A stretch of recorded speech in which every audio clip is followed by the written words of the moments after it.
ધોરણ 12 બોર્ડની પરીક્ષાનું પરિણામ જાહેર થયું છે। ધોરણ 12 વિજ્ઞાન પ્રવાહ, સામાન્ય પ્રવાહ અને ગુજકેટનું પરિણામ જાહેર થયું છે। વિજ્ઞાન પ્રવાહનું 83.51% પરિણામ આવ્યું તો વિજ્ઞાન પ્રવાહમાં મોરબી 92.91% સાથે પ્રથમ ક્રમે રહ્યું। દાહોદ જિલ્લાનું વિજ્ઞાન પ્રવાહનું પરિણામ સૌથી ઓછું આવ્યું છે, ત્યારે સામાન્ય પ્રવાહનું 93.07% પરિણામ આવ્યું છે અને સામાન્ય પ્રવાહનું બનાસકાંઠામાં સૌથી વધુ 97.20% પરિણામ આવ્યું તો 87% સાથે વડોદરા જિલ્લાનું સૌથી ઓછું પરિણામ આવ્યું છે। બેન કેટલા ટકા આવ્યા? 94.71। શું બનવા માંગો છો? બિઝનેસ કરવાનું છે। બેન કેટલા ટકા આવ્યા? 96.14। શું બનવા માંગો છો? સીએ। ને કેટલા કલાક રોજની મહેનત હતી? સ્કૂલેથી આવીને સીધું વાંચવા બેસી જાવ। બેન કેટલા ટકા આવ્યા? 94। બેન આપના કેટલા ટકા આવ્યા? શું 93। Fashion designer. વર્ષ દરમિયાન કેટલા કલાક વાંચન હતું? 4 કલાક, 4 થી 5 કલાક। બેન ચહેરા પર ઉત્સાહ છે, કેટલા ટકા? 95.71। શું બનવા માંગો છો હવે? બીએસસી આઈટી લેવા માંગુ છું। બેન આપના કેટલા ટકા આવ્યા? 670 એટલે 95.71। હજી તો હવે બહુ ફિક્સ નથી, પણ જે કરશું તે હવે આગળ વિચારીને લાઈન કઈ આગળ છે તે જોઈને કરશું। કેટલા ટકા? 91% આવ્યા છે, સારું પરિણામ આવ્યું છે। શું બનવા માંગો છો? મારે બીબીએ બેન્કિંગમાં। કેટલા ટકા છે? 94.28। સીએ। કેટલા ટકા? 88। કઈ રીતે વર્ષ દરમિયાન મહેનત રહી? રડો છો શા માટે? A1 જોઈએ તો પણ નો આવ્યો। A1 જોતો તો પણ નો આવ્યો। 88।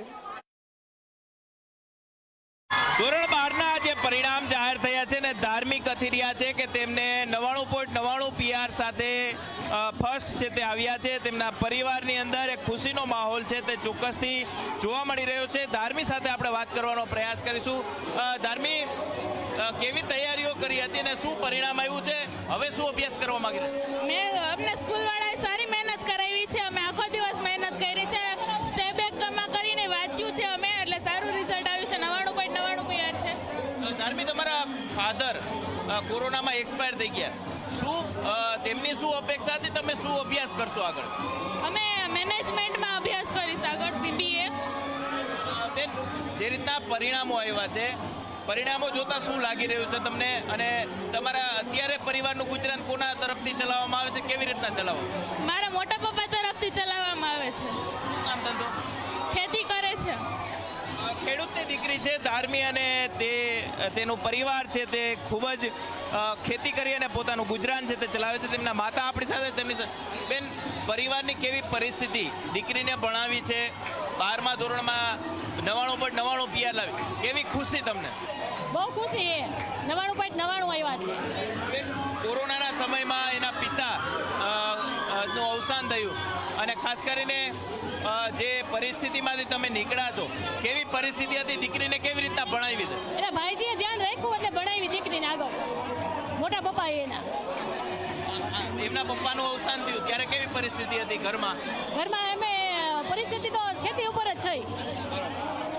કઈ જગ્યાએ ખેતી આવી અને કેવી રીતના અત્યારે તમારું ઘર ચાલે છે? ગામડે ખડવંથલી। કેટલી કલાક આને મહેનત કરાવતો? મહેનત તો ફૂલ કરતી। ધાર્મીના માતા છે કે તેઓ સ્પષ્ટ રીતે કહી રહ્યા છે કે કોરોનાના સમયમાં તેના ઘરના જે વડીલ ધાર્મીના પિતા હતા તેઓનું અવસાન છે તે થયું છે અને ત્યાર પછી તેમના મોટા પપ્પા એટલે કે ઘરના સદસ્યો દ્વારા તેમનું ખેતી કરી અને ગુજરાન છે તે ચલાવવામાં આવી રહ્યું છે। પરંતુ આજે ધાર્મીએ જ્યારે 99.99 PR લીધું છે ત્યારે તે ગુજરાતની અંદર બોર્ડમાં ફર્સ્ટ આવી છે અને પરિવારની અંદર ખુશીનો માહોલ ચોક્કસથી જોવા મળી રહ્યો છે। કેમેરા પર્સન ઉદય પવાર સાથે ગૌરવ દવે, ઝી મીડિયા, રાજકોટ। આજે ધોરણ 12નું પરિણામ છે તે જાહેર થયું છે ને રાજકોટના હુડકો ચોકડી પાસે રહેતા પ્રિયંક નિકુંજભાઈ રાઠોડ છે કે તે 99.99 PR સાથે તેઓ બોર્ડ ફર્સ્ટ છે તે આવ્યા છે। આપણે નિકુંજ સાથે જ વાત કરીશું। નિકુંજ, કેવી તૈયારીઓ કરી હતી અને શું પરિણામ આવ્યું છે? 3 વિષયની અંદર 100માંથી 100 માર્ક, રેકોર્ડ સર્જી દીધો છે। યસ, મેં રોજનું કામ રોજ કર્યું છે અને ધોળકિયા સ્કૂલની શિક્ષકો છે સાથ સહકાર આપ્યો, જે માર્ગદર્શન આપ્યું એમ કરતો ગયો। ખાસ હવે શું આગળ અભ્યાસ કરવા માંગ્યો? હવેનો અભ્યાસ સીએ જર્નીમાં જોડાઈ ગયો છું। ખાસ માતા પિતાનો કેવો સપોર્ટ હતો અને ખાસ કરીને કેવી તૈયારીઓ હતી? માતા પિતાએ ખૂબ જ સાથ સહકાર આપ્યો અને ભણવામાં પણ ખૂબ જ હેલ્પ કરી મને. ચોક્કસ નિકુંજના પિતા આપણી સાથે, તેમની સાથે શું કહેશો, શું કામ ધંધો કરો છો, કેવી મહેનત પડી? મારે લેડીઝ ટેલર છે, ઘરે બેઠા જ કરું છું અને મહેનત તો પ્રિયંકે મારે ફૂલ મહેનત કરી છે. જોકે મારે પહેલાં ધોરણથી હોશિયાર છે એટલે મારે એને કોઈ દિવસ કંઈ કહેવું નથી પડતું. અને ધોળકિયા સ્કૂલમાં જ્યારે ભરતી થયો 10મા પછી ધાયરા કરતાં પણ વધારે એનું રિઝલ્ટ સારું આવ્યું છે. એ શું અભ્યાસ કરવા માંગે છે અને તમે શું કરાવવા માંગો છો? હવે એને કોમર્સની લાઈન લેવી હતી, મારે એન્જિનિયરિંગનો મને શોખ હતો, પણ 10મા પછી મને જ્યારે કહેવામાં આવ્યું કે પપ્પા મને આ એન્જિનિયરિંગ નથી ગમતું, કોમર્સ કરવું છે, તો પછી એને કોમર્સ ચૂઝ કરવા દીધું. પણ છતાંય કીધું તું ગોલ મોટો રાખજે, તેના ગોલ સીએનો રાખ્યો છે. અત્યારે સીએની તૈયારી પણ ચાલુ જ છે સાથે. વિદ્યાર્થીઓની અંદર એક ઉત્સાહ હોય. શું કહેશો બેન, દીકરો પાસ થયો છે, કેવી ખુશી? બહુ ખુશી છે અમને કે અમારા છોકરાઓ 99.99 લાવ્યો છે, ધાયરા કરતાં વધારે લાવ્યો છે. એ બહુ ખૂબ, 3 વિષયમાં 100 માર્ક. હા, બહુ ખૂબ મહેનત કરી છે અમારા છોકરાએ, રાત દિવસ મહેનત કરેલી છે. પિતા હોય એ તો પૈસા કમાઈને દે ઘરમાં, ઘર ચલાવવા માટે, પણ માતા દીકરાઓનું ભવિષ્ય કેમ સારું થાય એના પ્રયાસ કરતી હોય. તમે કઈ રીતના પ્રયાસ કર્યો? અમે રાતે કેમ ઉઠાડો ભણવા માટે અને એની પાછળ કેવો ભોગ દેવો, એ અમે ખૂબ મહેનત કરી છે. એને કેમ આગળ લાવો એ અમારો પ્રયાસ રહ્યો છે. નિકુંજ અને તેના પરિવારની અંદર એક ખુશીનો માહોલ છે તે ચોક્કસથી જોવા મળી રહ્યો છે. ખાસ કરીને જે તે દરજી છે અને ટેલર કામ કરી અને તેને પોતાના પુત્રને ધોરણ 12 કોમર્સની અંદર એડમિશન છે તે લેવડાવ્યું હતું અને 99.99 PR અને 3 વિષયની અંદર 100 માર્ક સાથે તે પાસ થતા પરિવારની અંદર એક ખુશીનો માહોલ જોવા મળી રહ્યો છે. કેમેરા પર્સન ઉદય પવાર સાથે ગૌરવ દવે, ઝી મીડિયા, રાજકોટ. તો પરિશ્રમનું પરિણામ આવ્યું છે અને ક્યાંક ખુશી ક્યાંક ગમ જોવા મળી રહ્યો છે. પરંતુ સૌથી મહત્વની વાત એ છે કે ઘણા બધા વિદ્યાર્થીઓ છે તેમનું ધાર્યું પરિણામ આવ્યું છે, તો ઘણા બધા વિદ્યાર્થીઓ એવા પણ છે કે તે તેમના ધારેલા પરિણામ કરતાં 1-2% તેમને ઓછું આવવાના કારણે તેઓ રડી રહ્યા છે.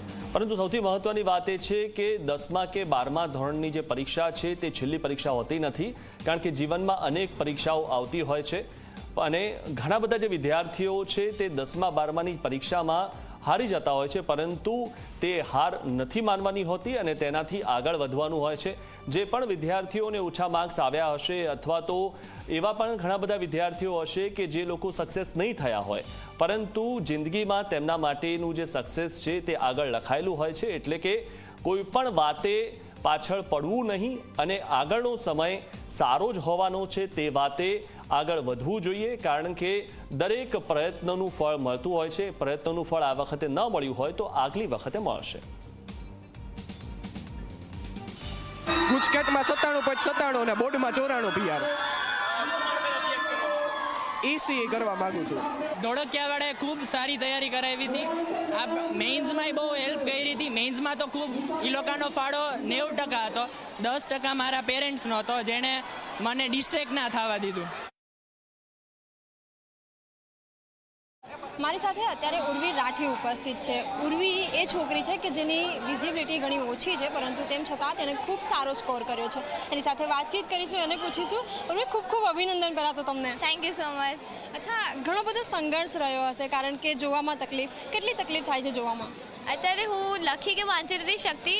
જ્યારે મારે વાંચવું હોય છે કે ભણવાનું હોય ત્યારે મને કોઈની હેલ્પ સતત જોઈએ છે કે કોઈ મને વાંચી આપે, અને એવી રીતે સાંભળીને હું બધું જ પ્રિપેર કરતી હોઉં છું. સેમ એક્ઝામમાં પણ એવી રીતે જ પ્રિપેરેશન કરું છું. અચ્છા, આખા વર્ષ સુધી આપ નોર્મલ બાળકો સાથે જ બેસીને આપે અભ્યાસ કર્યો છે, કઈ રીતે બધું મેનેજ કરતા હતા? કોણ મદદ કરતું હતું? તો મારી સાથે મારી એક ફ્રેન્ડ છે કૈલાશ કરીને, એ 10th સ્ટાન્ડર્ડથી મારા જોડે છે અને હંમેશા 24/7 મારી જોડે જ મારા ઘરે રહે છે. એટલે સૌથી મોટો ફાળો તો એનો છે, કારણ કે એણે હંમેશા મને લાવવાનું, લઈ જવાનું, વાંચવાનું આ બધું કર્યું. એ સિવાય 12થમાં જો મને મેઇન તો HB કાપડિયા મારી સ્કૂલમાંથી જ બહુ જ બધી હેલ્પ મળી, કારણ કે દરેક સર મેમ એટલા સપોર્ટિવ હતા કે ક્યારે મને એની ઉણપ જ નહીં થઈ કે હું બ્લાઇન્ડ છું, કે મને એનું કદી ફીલ પણ નથી થયું. એના સિવાય 2-3 રીડર્સ હતા. એક તો મારો ભાઈ જે મારી જોડે છે, પ્રીત નામ છે આનું, એના કોલેજના 3 મહિના બગાડીને મારા માટે સ્પેશિયલ ઘરે આવ્યો અને એને મને સતત હું સવારે 4 વાગે કહું તો ત્યારે બી ઉઠીને વંચાવડાયું. એવી રીતે